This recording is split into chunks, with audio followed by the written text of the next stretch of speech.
Vamshi Vibhushitakaranavaniradabhat Pitambara Darunbimba Phaladharosthat Purnendu Sundaramukhad Aravinda Netrat Krishnat Param Kimapi Tattvamaham na jani. Om Shri Krishnaya Namaha. Welcome to the Friday scripture class.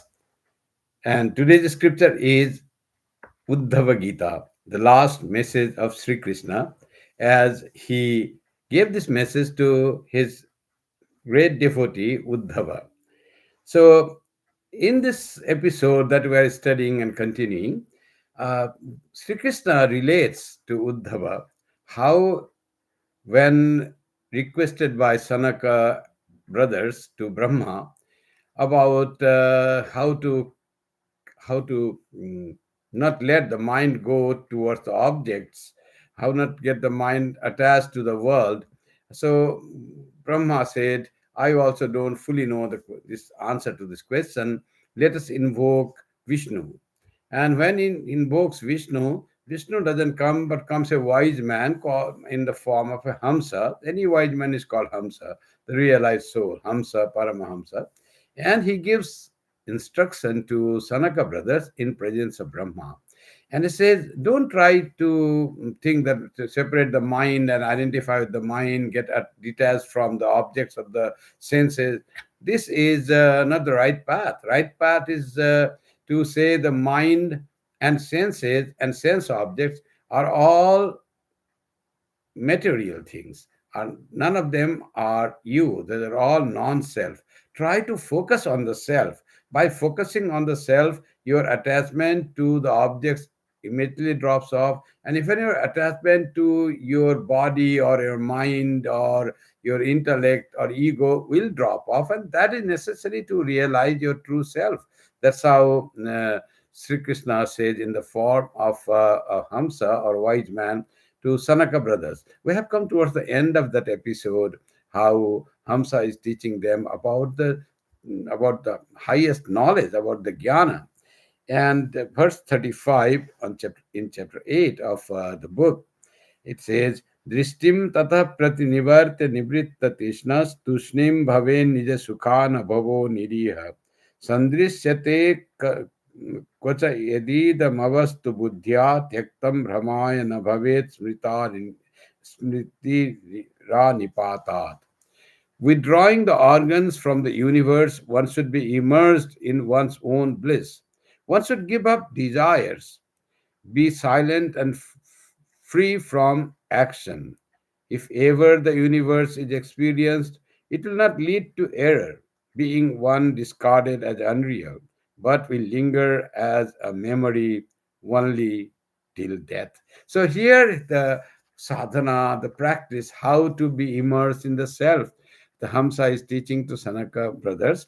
Hamsa, Sri Krishna, or the Supreme Being in the form of Hamsa, teaching that to Sanaka brothers, and very profoundly. After saying that, you are not the body and how to do all the things, like the tree, that it is like a dream, and all saying that, here comes finally, withdraw the organs from the universe. That is what you have to practice. So, universe, you should not think of the universe. Mind and senses should not go to anything outside of yourself.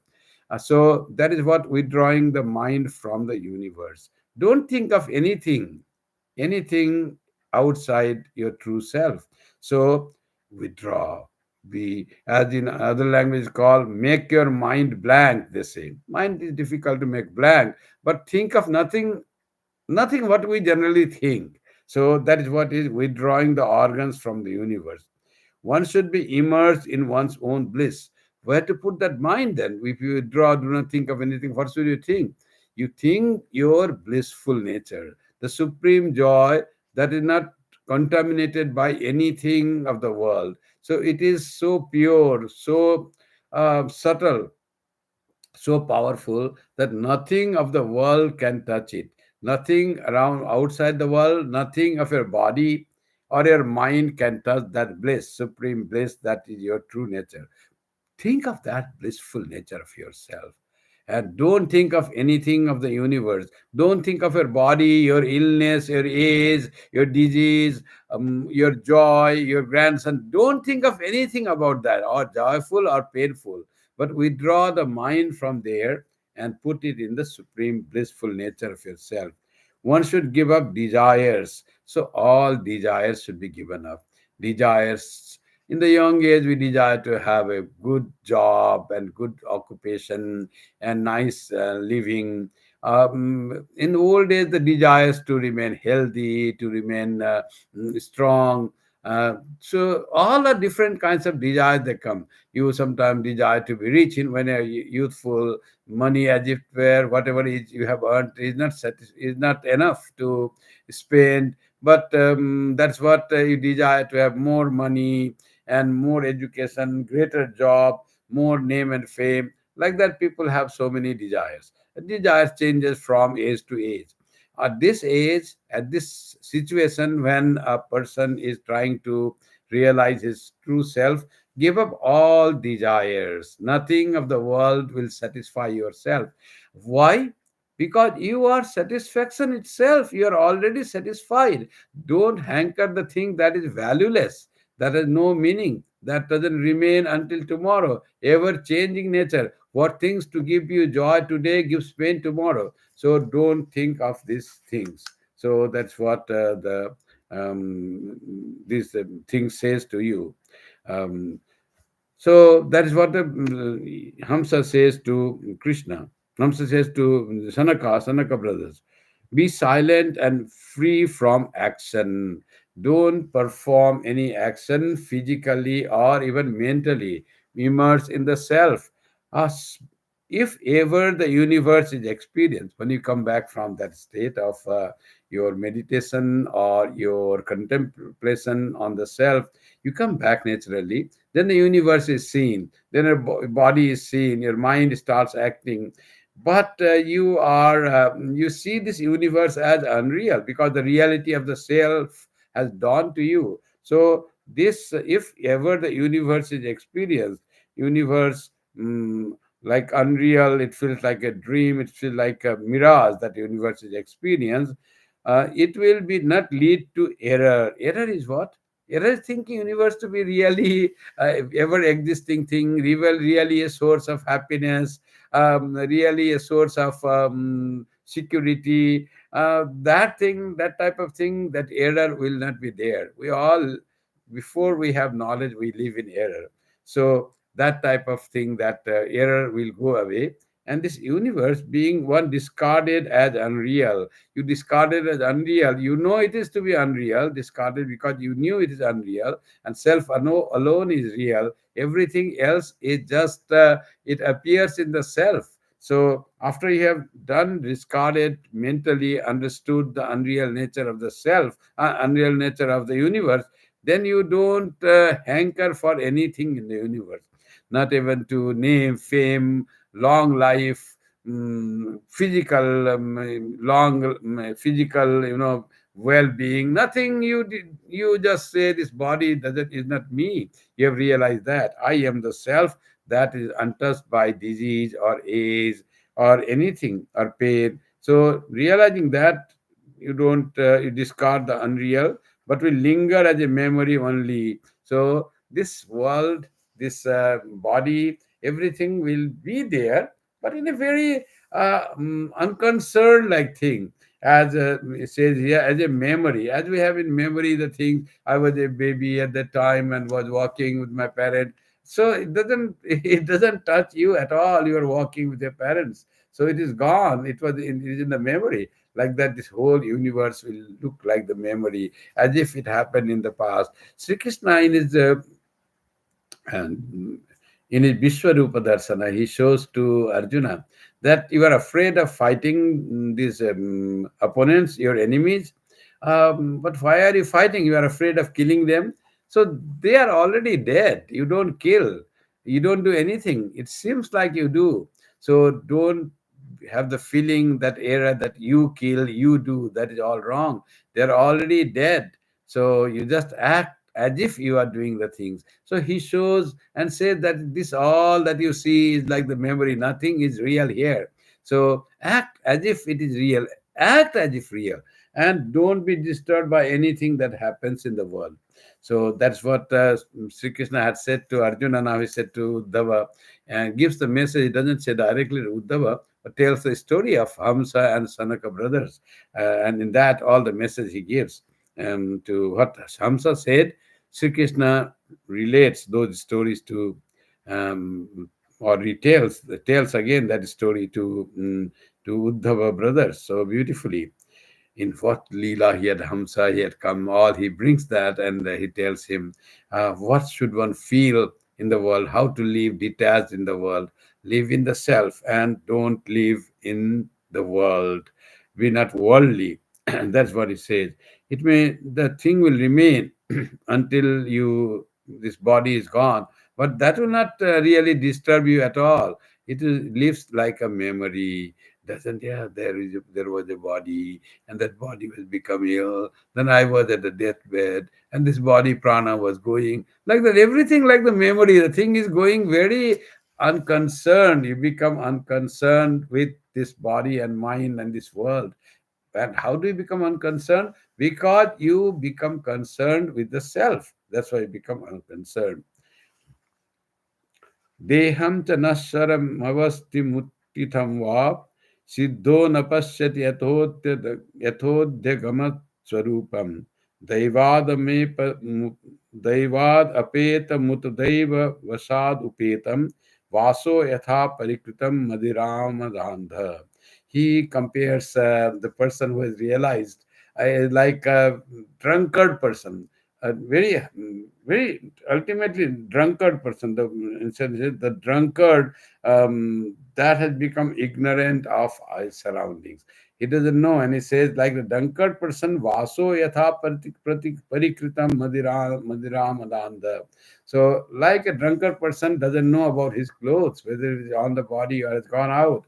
So like that, for a person of realization, also this world becomes so unreal, unconnected, unconcerned. This body becomes like that thing. Whether it remains or goes, whether it lives or dies, doesn't matter at all. Comparison is a wonderful comparison he gives by the common examples of hard drunk person. The perfect man, that's what is Siddha. The perfect man does not behold the evanescent body, doesn't hold on, does not behold. Deham cha naswaram avasthitam uttitam va. This naswaram avasthitam uttitam va. This deha, which is naswaram, is evanescent, it goes away, it dies, it disappears. Doesn't matter whether it is avasthitam uttitam, whether it is sitting or standing, doesn't care. Siddho, the siddha, napashyati yatodhya gamat swarupam.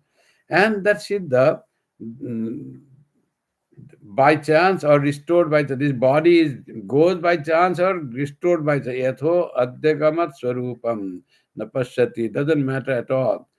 दैवाद apetam uta daiva vasad upetam. Whether it is destroyed or restored, for that by the fate, that body, evanescent body, doesn't matter to that person. So he is unconcerned about that. As we have heard in many monks, stories of monks, they invited one of my senior monks who himself told me the story. He told that Swami called him at the time and said, Sanjeevan, see, this is what is called gasping for before death. Look here. Death is approaching. Death is coming. He was not at all concerned with the death. What a Brahmagyani he was, and disciple of Holy Mother that he was.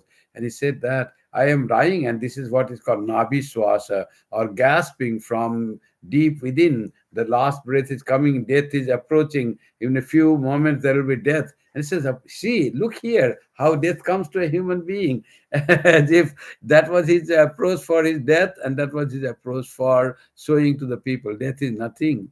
Death is just the transformation of the body, because he was established in the self that is ever immortal. By told by, for he has realized his true nature. To be able to do that, one has to realize our true nature. Only that is possible then. So this person was um, Swami Santoshananda, who was in Belgaria of Ramakrishna Order, Calcutta student, home at Belgaria. He was the head of that and Holy Mother's disciple. And he had that idea. His Swami Amaranji Sanjeevan Maharaj told us the story. So that is what the realized person sees his body like that. He has no worry for his body. Let's go to next verse. देहोपि दैव वशगः खलु कर्म यावत् स्वारंभकं प्रति समीक्षत एव सासु तम सब प्रपंच मधिरूढ़ समाधि योग स्वाप्नम पुनर्न भजते प्रतिबुद्ध वस्तु. The body is verily under the sway of destiny and must remain together with the pranas so long as the work that organized it has not spent itself. This is what is called prarabdha. So we are born with prarabdha, and we got connected with this body and mind and this world because of our past action prarabdha. And prarabdha is the energy, life energy that sustains that life, and that energy has a time limit expiry. Till that energy, life energy of prarabdha is there, till then this body will remain, prana will work, body will be said to be living. And when the moment that energy exhausts, finishes, then the body falls.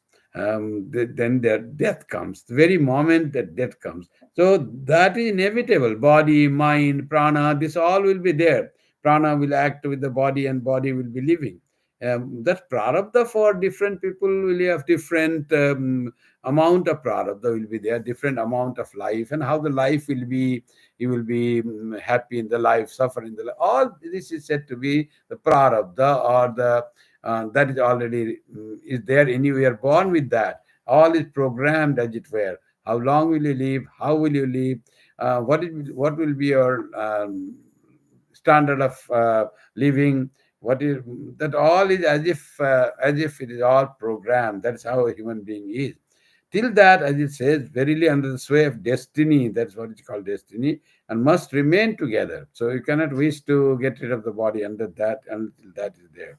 The man who has attained samadhi in yoga and realized the truth no more attaches himself to the body and its appurtenances, which are all like dreams. So this body will die because this all body, senses, and mind and prana, all these are appurtenances or connected with the body. So they will all die with the death of the body.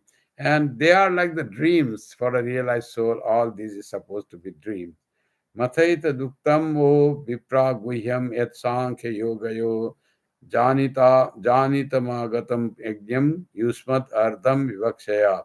O sages, I have told you what is inmost secret of Sankhya and Yoga. Know me to be Vishnu, come here to enlighten you on religion. Here the Hamsa reveals himself as God himself, who has come here to give him knowledge in the form of human being, wise man or Hamsa. And he says that this is what the yoga and Samkhya is. Yoga, that it says the Sankhya, it says how to discern between the self and the non-self. And yoga is how to attain the self. The yoga is practice to attain the self, and Sankhya is discernment of self and the non-self. Viveka, the Sankhya creates Viveka, by which you understand it's all non-self. This is all not me. And what is me is Satchidananda Swarupa Atma is me. And yoga tries to make you fix on that Satchidananda Swarupa Atma by discarding the Anatma. Anatma is everything non-self. This world, this universe, all your relations, all what you are there, including your body, mind, senses, all are non-self. Don't identify with that self. And how not to identify, how to remain in the self, in the that is what is yoga is. Yoga and Sankhya together, they make the full experiment or full practice for attaining the knowledge of the self. So that is what is that Vishnu, who came in the form of form of wise person or Hamsa, he tells to them, reveals itself now who he is. He reveals at the end. And he says, I have all told you what is ignorance, how to become full of knowledge, how to remain always in bliss, and what is the process, how to practice that. I have told you everything. Now you have to practice yourself to remain in the blissful self and deny this world or universe or anatma as yourself. Separate yourself. Practice viveka and vairagya. Viveka, vairagya, those both qualities. Viveka is discernment between self and non-self. Vairagya is letting go the non-self and holding on to self. That's what the vairagya is. Swami Sri Ramakrishna said, Vishaye virag, Ishware anurag. That is vairagya. That is your whatever you have love for. Anurag is love for. You like what you like for. Their whole your mind goes, and that what you like, you should like Ishvara. Ishvara is ourself. Here in Sankhya and Yoga, it is said the self, but Ishvara in the Bhakti, it is said as the Ishvara. Ishvara is our own self. So tries to Ishvara Anurag, love God. Loving God, you start loving the self. Ishvara, technically saying, Ishvara and self are um, both different entities, but both are the manifestation of the Brahman. The Brahman appears as the Ishvara, Brahman appears as the self. So, Ishvara, whom we worship to be the repository of all good qualities, is really the self, our own self, which we have not found. Ishvara is trying to find God or self outside as the revealed God, revealed Brahman, and self is the hidden, your own true nature. So both are similar thing according to Vedanta. So here it says that with Sankhya and Yoga, practice of discernment and practice of attaining the self, Vairagya, you, that's what Sri Krishna also said in that. Um, Vairagya grihate. You can attain the control of the mind through the practice of Vairagya. Here's what I found. So that's what explains the song. He explains that what to practice. So let's go to next verse. Aham yogasya sankhasya satyasya tasya tejasa parayanam dvijasreshta shriya Kirtet Amasya cha. O best of sages, I am the supreme goal of yoga and Sankhya, of truth in practice and theory, of valor and opulence, of glory and self control. He says, the Ishvara, that's what is Narayana, Vishnu, Ishvara, Krishna. That's what is all avatars are Rama, Ramakrishna. That is what avatars are. O best of the sages, I am the supreme goal of yoga and Sankhya. What they want to attain, they want to attain that supreme being, supreme state. That is what is Vishnu. He said here Vishnu. So here he says, I am that Sankhya of truth in practice and theory. I am that truth, unchangeable truth. In theory, you know that you have to practice to attain that. Of valor and opulence. Valor is to attain Atman is always valor. So and opulence of glory and self control. The goal of all that is that self or God, Ishvara or Vishnu. That is all is the goal of all glory and self control. That is the real glory when we attain the knowledge through self control. And who helps us to have that self control and attain the glory of our true self is that Vishnu or Ishvara, Avatara. When they are with us, we get great help and support in them. So that is very important in our life. So let's go to next verse. Mam bhajanti guna nirgunam survey निर्गुणम निरपेक्षकम suridham priyamatmanam samyat sangadhayo guna. All the eternal virtues such as sameness of vision, non-attachment, etc.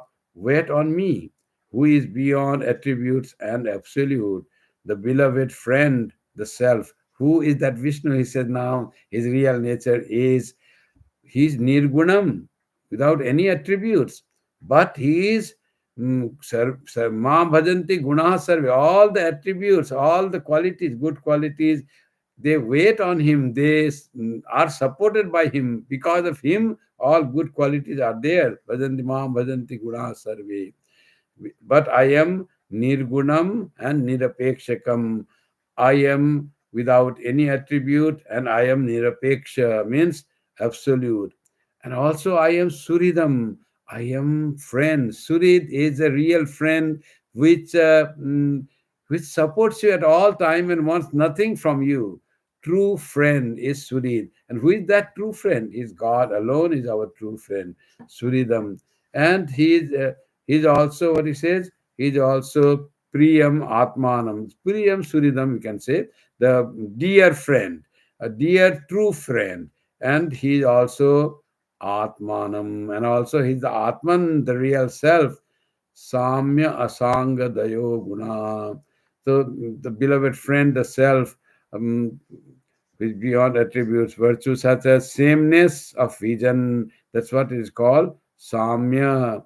That's what that all virtues come from me, and non-attachment, Asanga Dayo, non-attachment, etc. Asanga. There's no Asangat. Samya Asangat Ayo Guna. The sameness and non-attachment qualities, like those, all those gunas, they rest upon me, they come from me, they went upon on me. I am the giver of all the gunas. That's what Vishnu, and that I am the truth. I am the self, I am the Atman, and I am also your true friend. I am your guide, I am a philosopher, and I am your goal also. That's why he said, I am the goal of all the virtues of all the beings. So I am one with you. So you try to attain me, who is your true self, and that you can do. Let's go to next verse. Iti me chinna samdeha munaya sanakadaya Samajayitva paraya bhaktya grinat samstavaihi. Having their doubts thus removed by me, the sages, Sanaka and the rest, worshipped me with great devotion and sang my praises. So far, it was Hamsa saying, up to verse 40.